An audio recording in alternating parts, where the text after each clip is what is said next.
So, do I regret buying a Type R? Well, I've had this car for a year and a half now or so, and so I figured it's finally time where I can make like an informed decision on if this was a good purchase for me or not. Now, these types of videos always get hate from the diehard Type R fans who are like, you're just complaining about the car, and you should get a regular Civic Sport or something if that's what you're looking for. And I just want to start this video by saying that's not what I'm looking for. There were things about this car that I wish I had known before buying the car, so I wasn't blindsided by them. But now that I know about the quirks of the car, it's fine. Does that make sense? I'm not complaining about the car. The short answer is no, I don't regret buying this car at all. But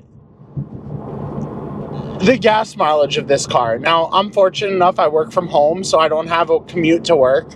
And so I don't really have to worry about gas mileage, which I used to have a commute with my SI. So gas mileage was kind of important to me. But in this car, it's not. I've had this car for a year and a half now, and I just hit 9,000 miles. And this is my only car. So I don't drive a ton. And because of that, I also don't have a ton of maintenance on this car. I get decent gas mileage, which I'm going to make a video all on the gas mileage of this car. But it's really not expensive to maintain. I bought the tire protection package, so when I did blow out a rim and a tire on the highway, it was free to replace, which just like my SI, which had 7 tires replaced under warranties due to bubbles and hitting road hazards. So it's really no different between an SI and the Type R. The only positive for the Type R is that you're starting with a higher tier platform. So you can dump $10,000 into an SI and make decent power, have a decent car, but at the end of the day, you're still limited by the SI platform. Like, the suspension on this car is way better right off the bat. I haven't touched the suspension on this car. It has better brakes right off the bat. It has more horsepower and a bigger displacement right off the bat. So, starting with the highest tier platform, now that I have it tuned on TSP Stage 1, now that I've put a stiffer motor mount in so I can put the power down, well, that's a whole separate story, but being tuned, you still have some issues putting the power down with the PRL motor mount, but it's a lot better than it was stock with a tune. So this car is just different. It takes some getting used to. It handles like an absolute dream. You have the power when you need it. You really don't need any more power with this car than maybe a tuned. You can tune this car, and I even find that I don't even drive on map 1 all the time. I drive on map 3 day to day, and that's plenty of power for this car for cruising on the street. Now, this part's probably going to anger some people because there are people that are dying for a Type R and they don't have one. But I was never in the market for a Type R. I had my 2020 SI. The lease was ending on it, so I decided I was just going to finance that car and buy it out. I had leased it through Honda, and lease was done. I had extended for a year already. So my buyout on that car was $14,000, and I was just going to finance it through Honda and pay it off and keep it as my own. But because of the way that interest rates were, I would have been spending almost $700 a month trying to pay off that car. And I ended up getting this Type R cheaper than $700 a month. And the buyout on my SI was a lot lower than what the car was actually worth. So when I traded in the car with the SI, I got $8,000 towards the Type R to lower the payments to lease this. Now, I did a 10,000 mile a year lease, and as you can tell by the fact that it's been a year and a half and I'm only at 9,000 miles, 10,000 is plenty for me.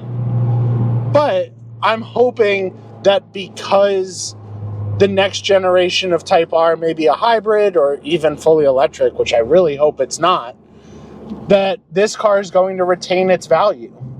And in doing so, it could be worth more than my buyout again. And that's a huge factor for me. I like being able to kind of upgrade cars every so often.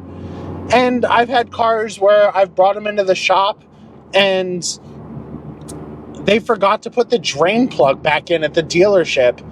And this was a 2013 regular Civic. And I was a pizza delivery driver back then. And I drove the car. All of a sudden, I got a warning on my dash saying that there was no oil pressure, like, check the oil. So I immediately pulled over, and there was a giant puddle of oil under my car. Car had no oil.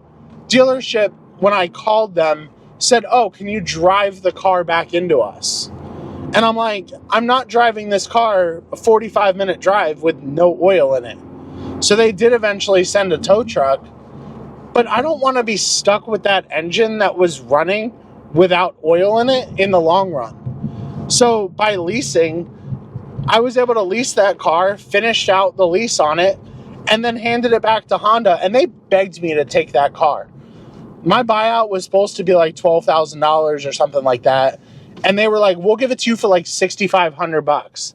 And I know that's because they knew that because it ran without oil, they weren't going to be able to sell that car like with a good conscience. So, I mean, I always try to get cars that are just going to be worth more than the buyout. And so when I had the opportunity for a Type R in the color that I wanted, I said, why not? It made perfect sense for it. I don't drive a ton, so it's not going to be that expensive to maintain. I did have to buy a set of race ramps for it, which is like $400 just to be able to lift it up. But I like working on my own car. I mean, I have the free oil changes through Honda. I've had the recall done.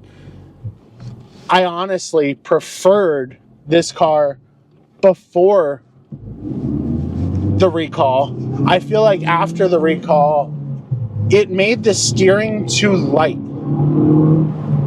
And I mean, I always drive around in individual mode, which I have most things set to comfort, but I have the sound set to like R, and I don't know, just liven it up a little bit, but still having the soft suspension for day to day. And it now feels too soft on the comfort steering. Like, it's too easy to move the wheel. I liked that little bit of resistance, which I know they say isn't safe and everything like that, but I liked it. So, something to think about if you do have a Type R and you're getting the recall done. It will change the steering feel, at least in my opinion it did. And it's still a dream to drive. I mean, you really can't beat the experience of driving a Type R. There's people that say, oh, I'm going from a Civic Sport to a Type R. How much really of an increase is it? I mean, I can tell you, even from an SI to a Type R, it's a whole different animal. It is a very different vehicle. It's more refined.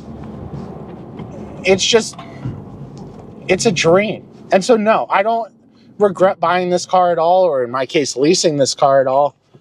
I think it was absolutely perfect. I think it was the right time to do it.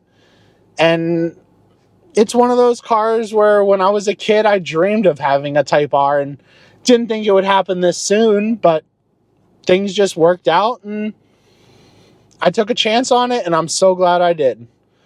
So let me know what you guys think. I don't mean this video as a way to trash the Type R or say that I don't want the Type R. There are some quirks, as I said, but that doesn't mean I don't like this car.